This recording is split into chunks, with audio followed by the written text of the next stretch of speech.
What if everything you believe is freedom is actually the most sophisticated form of captivity you've never questioned? Because the real trap was never control itself. It was your reaction to control. When we look at Sun Wukong, not as a character, not as a myth, but as a psychological structure, we are not seeing a story of rebellion. We are seeing something far more unsettling. We are seeing the architecture of the ego when it first becomes aware of limitation and mistakes that awareness for liberation. At first glance, rebellion feels like power, like breaking chains, like stepping outside the system. But here's the contradiction most people never sit with long enough to understand. Every act of resistance quietly defines the very thing it claims to escape. And that is where the illusion begins. Because what if the moment you say, "I refuse to be controlled," you have already built a relationship with control that now lives inside your identity? This is not mythology anymore. This is psychological structure. The monkey mind archetype does not represent chaos. It represents self-aware resistance, a consciousness that sees authority, recognizes it, and immediately positions itself against it, believing that opposition is the same thing as freedom. But is it?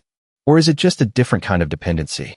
There is a memory fragment hidden in this pattern that repeats across human behavior. A golden circlet tightening not around the body, but around attention itself. Not visible, not physical, but always present the moment resistance becomes identity. The more you fight it, the more precise its shape becomes in your mind. And that's the first fracture. Because resistance is not neutral. It is structuring you. Another memory fragment appears in a very different form. A mountain not made of stone, but of perception. A symbolic prison where the walls only exist because the mind keeps confirming them through opposition. The irony is that the effort to escape it is what stabilizes it. So we have to ask, what kind of freedom requires constant definition of what you are escaping from? Here is the deeper shift most people miss. Sun Wukong is not a symbol of liberation achieved. He is a symbol of liberation misunderstood. A consciousness so powerful that it can challenge authority, but not yet recognize that challenge itself is still within the field of attachment. This is where the contradiction becomes unavoidable. If rebellion gives you identity, then who are you without what you resist? And if freedom depends on opposition, then is it freedom at all? Now the scale shifts. Because this is no longer about mythology. This is about modern consciousness. Social identity built through disagreement.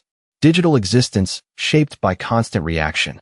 A mind that feels most alive not in stillness, but in opposition to something. Systems, beliefs, structures, people. A third memory fragment emerges here. A mirror that only reflects movement. The moment you stop resisting, it disappears. Not because it was never there, but because it only exists through friction. So what happens when friction becomes necessary for identity? This is where the psychological trap becomes spiritual. Because rebellion feels like awakening, but it may actually be the first refined form of illusion. A stage where consciousness believes it has escaped control, while still orbiting it through definition. And now the consequence begins to surface. The more deeply you identify with resistance, the harder it becomes to recognize peace as anything other than emptiness. Stillness starts to feel like loss. Silence starts to feel like disappearance. An absence of opposition feels like absence of self. So the question is no longer whether rebellion is powerful. The question is whether rebellion is actually the mechanism that keeps you from seeing what exists before resistance even begins. And if that is true, then the most dangerous prison is not the one that controls you. It is the one that disappears the moment you stop fighting it. But if even rebellion can become a trap of identity itself, what exactly are we left holding onto when resistance is no longer the center of who we are? The deeper you look at rebellion, the more unsettling the question becomes. What if resistance is not the opposite of control, but simply another expression of it wearing a different face? Because once the mind identifies something as to be resisted, it has already entered a structure it believes it escaped.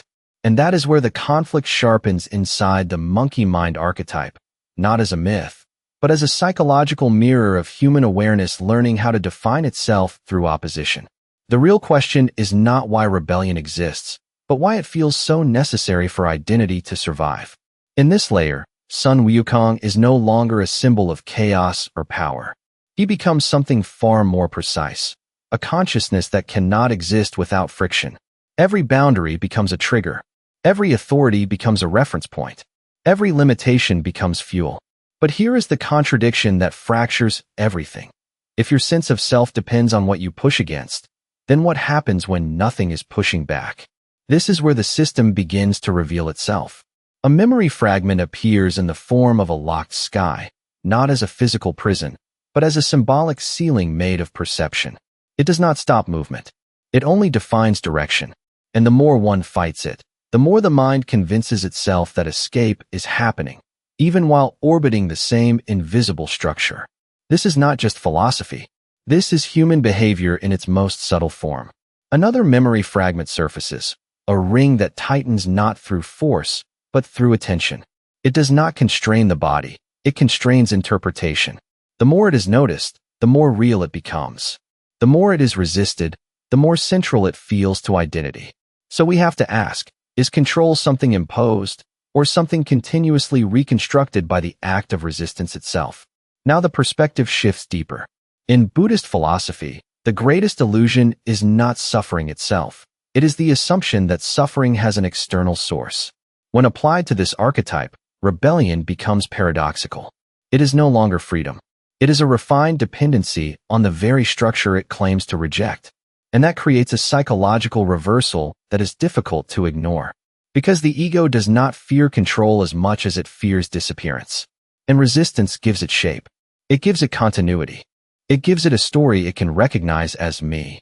A third memory fragment emerges here, a reflection that only exists when you are moving away from it. Stop moving, and it vanishes, not because it is gone, but because its existence was never independent of motion. This is where the human condition enters the frame. Modern identity behaves the same way. Online expression, ideological positioning, even personal growth narratives, all of them can become subtle forms of structured resistance. Not because they are wrong, but because they continuously define the self through opposition to something else. And slowly, without noticing it, the mind begins to require conflict in order to feel real. So the consequence deepens. If identity is built through resistance, then peace does not feel like liberation. It feels like erosion. Stillness becomes uncomfortable. Silence becomes disorienting. An absence of opposition feels like the absence of self. This is where the monkey mind reveals its most important function, not as a villain, not as a hero, but as a stage of consciousness that has not yet learned the difference between awareness and reaction. The contradiction is now unavoidable. What if the very act of trying to escape illusion is what keeps the illusion structurally alive? And if that is true, then even spiritual pursuit can become another form of refined resistance, one that feels elevated but still depends on the same invisible tension. Now the scale expands again, because this is no longer about mythological symbolism. It is about the architecture of modern consciousness itself, how humans construct identity through contrast, maintain meaning through opposition, and unknowingly stabilize inner narratives through the very conflicts they believe they are trying to transcend. And yet, something still remains unresolved beneath all of this. A final memory fragment appears, a space between two thoughts where neither resistance nor acceptance has yet formed. It is not emptiness. It is not control. It is something prior to both. But the mind almost never stays there. So the question emerges with more weight than before. If rebellion defines the self and peace dissolves it, then what exists in the moment before both rebellion and peace are even chosen? The unsettling truth begins to surface when you realize that even the attempt to observe yourself without resistance can quietly become another form of resistance. Because the moment the mind tries to step outside the structure, it is still defining itself through the structure. So the question deepens. Is there ever a position of pure awareness? Or is every position already a construction of identity? At this stage of the monkey mind archetype, the conflict is no longer between freedom and control. That distinction has already collapsed. The real crisis emerges between awareness and its own need to define what it is aware of. And that is where the system begins to fracture from within. A memory fragment appears again, but now in a more unsettling form, a horizon that moves every time it is approached. Not because it is distant, but because perception itself recalibrates its location based on intention. The more you pursue it, the further it reorganizes itself. This is not a journey outward anymore. This is a loop inside perception. And here is the contradiction that destabilizes everything. What if the mind cannot experience reality without simultaneously reshaping it into resistance, interpretation, or meaning? That question does not stay abstract for long. It escalates. Because Sun Wukong, as a symbolic structure, is not simply reacting to authority.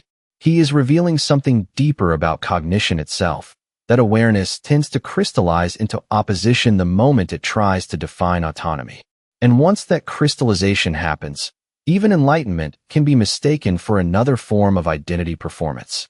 A second memory fragment emerges, a broken crown floating in still water.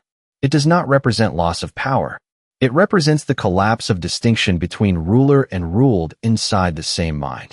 The reflection and the observer begin to merge, but instead of unity, confusion increases. Because identity cannot locate itself without contrast. This is where escalation begins to take hold. If every attempt to define freedom creates a new boundary, then freedom itself becomes structurally dependent on limitation. The more the mind expands its understanding, the more subtle its constraints become. And this is where Buddhist philosophy begins to cut through the illusion with precision. The problem is not attachment to things, but attachment to the process of defining things as separate from the self. But even that realization creates a paradox. Because the moment you recognize attachment, recognition itself becomes a new anchor point. A third memory fragment surfaces, a circle drawn in sand that redraws itself after every attempt to erase it. The harder you try to remove it, the more precise its return becomes. Not as punishment, but as reflection of the mind's inability to exit its own interpretive loop. Now the scale shifts again, moving beyond individual psychology. Modern consciousness operates in the same pattern.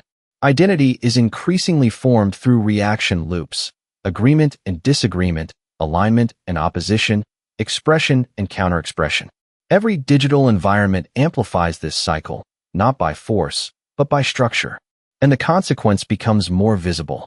If identity is continuously shaped through reaction, then silence begins to feel like disappearance. Absence of opposition begins to feel like loss of meaning. And stillness begins to resemble erasure rather than peace. So the crisis is no longer philosophical. It becomes existential. Because the monkey mind archetype reveals something uncomfortable. The self does not merely resist control. It often requires resistance in order to maintain coherence. And this leads to a deeper rupture. What if even the desire for awakening is just another refined expression of the same loop, where consciousness seeks escape while simultaneously reinforcing the structure it is trying to transcend? At this point, the distinction between seeker and system begins to blur completely. The mind cannot locate an outside position anymore. Every position folds back into itself like a closed symbolic circuit. And then comes the most unstable realization yet. If every form of awareness generates its own boundary, then what would awareness look like without the act of defining anything at all? The system does not answer. It cannot. Because even asking that question begins to rebuild the structure it attempts to dissolve. So the contradiction deepens into silence, not as resolution, but as an unfinished fracture in perception itself. The moment the structure collapses under its own reflection, something unexpected begins to surface, not as an answer, but as a shift in the way the question itself is formed. Because what if the mind was never meant to escape anything in the first place? What if escape was always the misunderstanding? At this point in the monkey mind archetype, the system reveals its most concealed function. It does not imprison awareness, it organizes it. And the resistance to that organization is not proof of freedom, but proof of continued dependence on the idea of separation. And that is the first revelation that destabilizes everything. Sun Wukong, viewed through this lens, is not a symbol of rebellion against external authority. He is the moment consciousness becomes aware of structure and immediately misinterprets structure as oppression. Not because structure is false, but because perception cannot yet see that structure and awareness are not separate forces. A memory fragment surfaces here, a staff planted in an invisible ground, extending endlessly upward, yet never leaving the hand that holds it. It is not a weapon. It is a projection of control itself, endless reach without actual separation from its source. And now the insight becomes unavoidable. Rebellion was never opposing control. It was control becoming self-aware. This is the first deep inversion. The system does not break when resistance appears. It becomes more visible through resistance. Every attempt to escape defines the boundaries more precisely, not because the system is rigid, but because the mind requires contrast to perceive itself at all. So the true function of the monkey mind is not chaos. It is differentiation. It is the stage where awareness learns this is me by continuously constructing this is not me. But that construction comes with a hidden cost. Because once identity is built through separation, even enlightenment begins to be interpreted as another form of achievement inside the same structure. The seeker cannot escape the logic of seeking. A second memory fragment emerges, a crown made of empty space, resting on nothing, yet still casting a shadow. The shadow is not caused by the object. It is caused by the expectation of the object.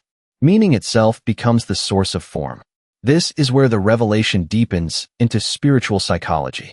Buddhist philosophy does not deny structure. It reveals that attachment to structure as fixed identity is what generates suffering. And here, the monkey mind is not the enemy of awakening. It is the exact mechanism through which awakening becomes possible, because it exposes the illusion of ownership over thought. But here is the contradiction that fractures ordinary understanding. Even recognizing illusion can become a new layer of identity. I see through illusion becomes another position within illusion. And that is where the escalation expands beyond the individual. Modern consciousness behaves in the same recursive pattern. The more humans try to define authenticity, the more identity becomes dependent on opposition to inauthenticity. The more they pursue clarity, the more clarity becomes a performance of separation. Awareness becomes entangled in its own interpretation loops. A third memory fragment appears, a river reflecting the sky so perfectly that it becomes impossible to tell which is above and which is below. But the reflection only exists because something is moving. Stillness dissolves the distinction entirely. So the consequence begins to crystallize. If awareness always requires contrast, then the search for pure, unconditioned perception may itself be another form of conditioned movement. Not an error, but a function the mind cannot easily step outside of. And this shifts the scale again, from psychology to structure, from structure to civilization. Because societies built on identity formation through opposition begin to mirror this internal architecture. Systems of belief, ideology, and even personal growth frameworks all risk becoming refined forms of the same mechanism, defining the self through what it resists. And yet, something deeper begins to emerge underneath the cycle. If both resistance and acceptance are still movements within the same field of awareness, then the true question is not which one to choose, but what remains before either movement begins. And at that edge, the system does not close. It opens into something that cannot yet be fully defined, only approached. Then the question changes shape again, not as confusion, but as collapse of the idea that there was ever a beyond to reach in the first place. What if the search for something outside resistance, outside identity, outside interpretation was never pointing outward at all? What if it was pointing at the impossibility of separation itself? At this level of the monkey mind archetype, the core revelation is no longer about escaping loops of thought. It is about recognizing that the loop was never enclosing anything in the first place. It was only appearing as enclosure because awareness was continuously trying to locate itself as an object inside experience. And that is the central inversion. Sun Wukong, in his deepest symbolic function, is not a being trying to break out of structure. He is the moment awareness mistakes structure for confinement, and then spends all of its energy trying to return to something it never actually left. A memory fragment surfaces, a circle drawn so perfectly in sand that every attempt to step outside of it only redraws the circle from a different angle. Not because escape is blocked, but because the perception of inside and outside is the illusion generating the boundary. And here, the core revelation stabilizes into clarity. There is no separation between awareness and the field it appears within. The sense of resistance, the sense of rebellion, even the sense of transcendence, all of them are movements within the same undivided process of knowing. Another memory fragment appears, a mirror with no surface, reflecting nothing because there is no distance to produce reflection. Yet perception still insists something must be missing because it is trained to interpret difference as reality. This is where the psychological structure reveals its deepest function. The monkey mind is not an error in consciousness. It is consciousness learning differentiation.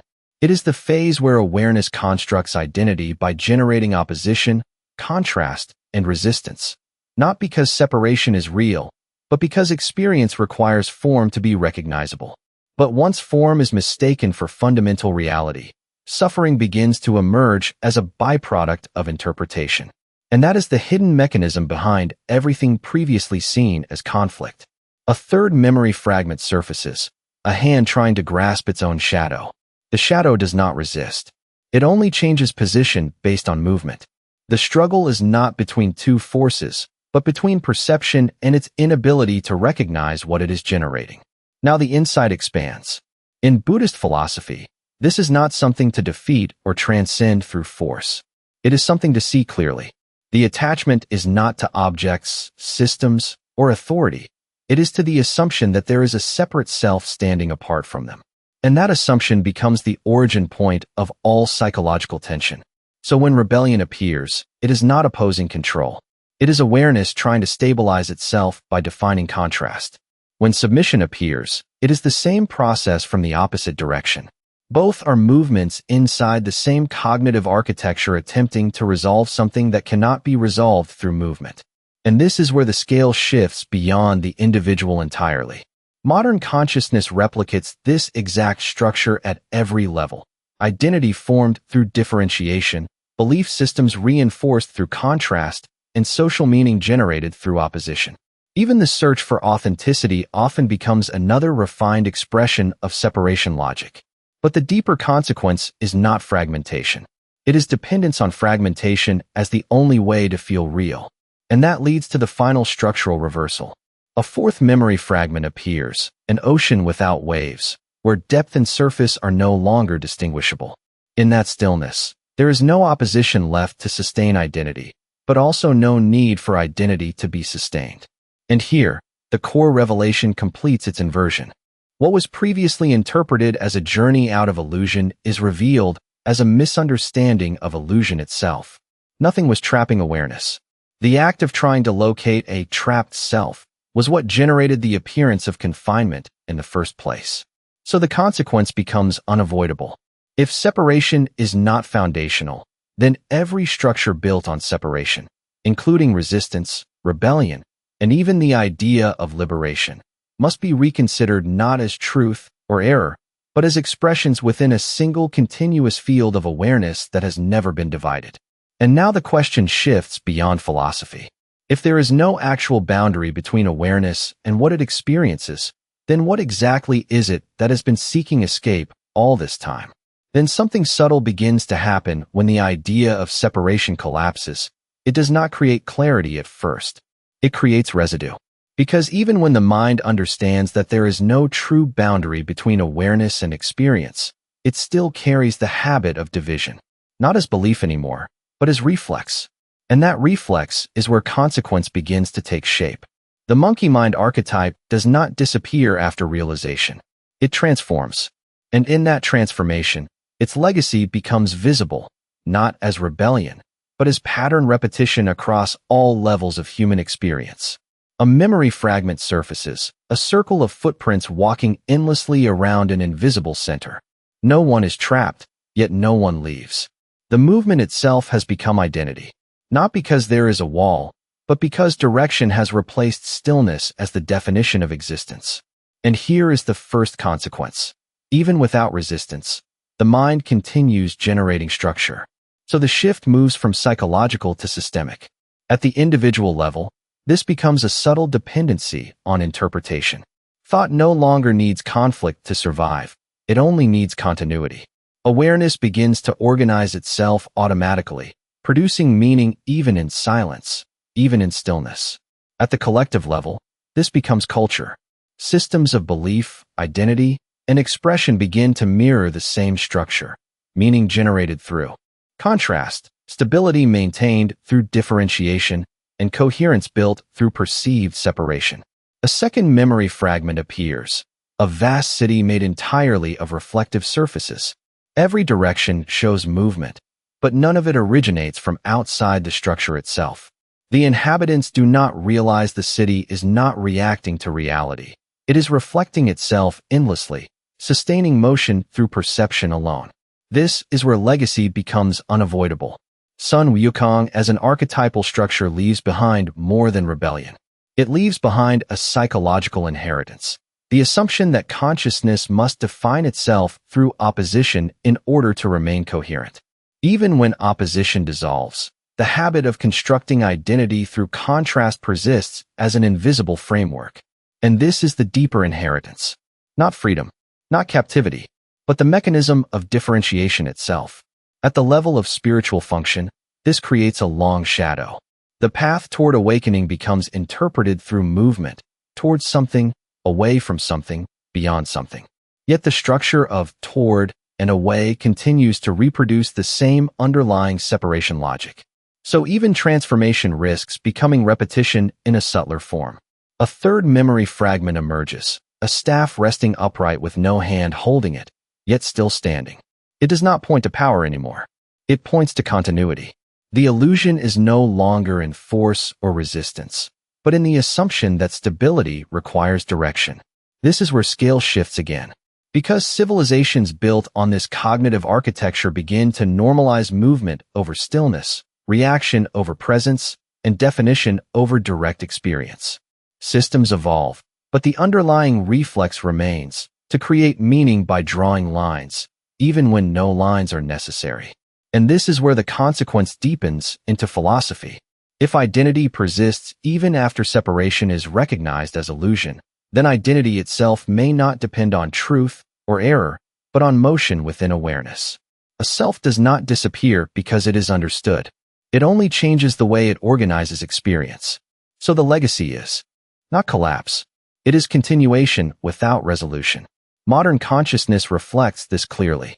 Even in moments of reflection or awareness, the mind quickly reestablishes reference points. What was, what is, what should be. Stillness is often interpreted as absence rather than structureless presence, which pulls perception back into subtle movement.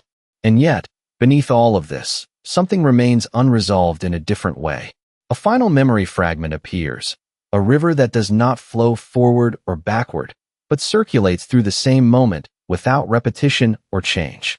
It is not still, and it is not moving. It simply is, without requiring orientation. So the consequence becomes sharper than before. If even realization does not erase structure, and structure does not require separation to exist, then what exactly defines the boundary between transformation and continuity? And as that question settles, it does not close. It expands into something that still has no edge to hold it. In the end, nothing is truly resolved in the way the mind expects resolution. Instead, something quieter remains, something that was always present beneath every attempt to define, resist, or transcend experience. Not as an answer, but as the impossibility of separating the one who seeks from what is being sought. And in that impossibility, the entire structure of the monkey mind archetype completes its movement. Not by reaching an endpoint, but by revealing that endpoints were never separate from the movement itself. A memory fragment returns, not as a symbol of struggle, but as a simple image that no longer needs interpretation. A circle traced in water dissolving the moment it is drawn. There is no failure in its disappearance.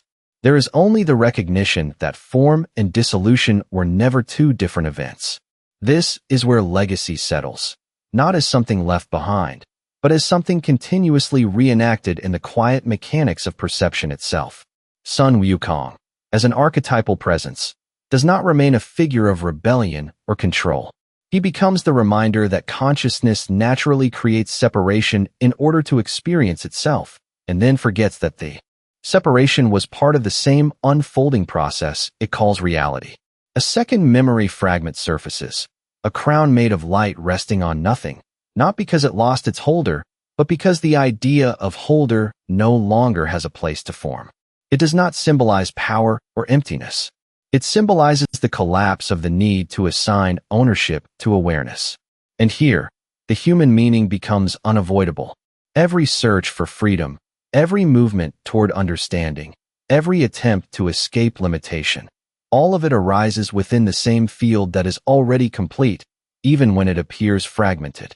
The mind builds distance, not because distance is real, but because distance allows experience to take shape. Yet, even this recognition does not erase the habit of movement. It only reveals that movement was never outside the field of stillness. A third memory fragment appears, a river reflecting the sky so perfectly that the distinction between depth and reflection dissolves entirely. Nothing changes in the image, but nothing can be located as separate within it. The viewer does not disappear. The division between viewer and viewed simply loses its necessity. This is the spiritual echo that remains. Not liberation as escape, not enlightenment as attainment, but the quiet recognition that what was being pursued was never absent, and what seemed to be missing was only the mind's requirement for separation in order to continue its own narration. And still, even this recognition does not close the question. It only shifts its location. Because if awareness has never been separate from what it experiences, then the act of searching was never pointing outward or inward in the first place. It was simply awareness moving through forms of its own expression, mistaking each form for a boundary instead of a variation. So what remains is not an answer that ends the inquiry. It is a silence that does not oppose the question, because it was never outside it. And in that silence, the final echo does not resolve. It lingers, not as confusion, but as the quiet recognition that nothing was ever divided enough to need reconciliation in the first place.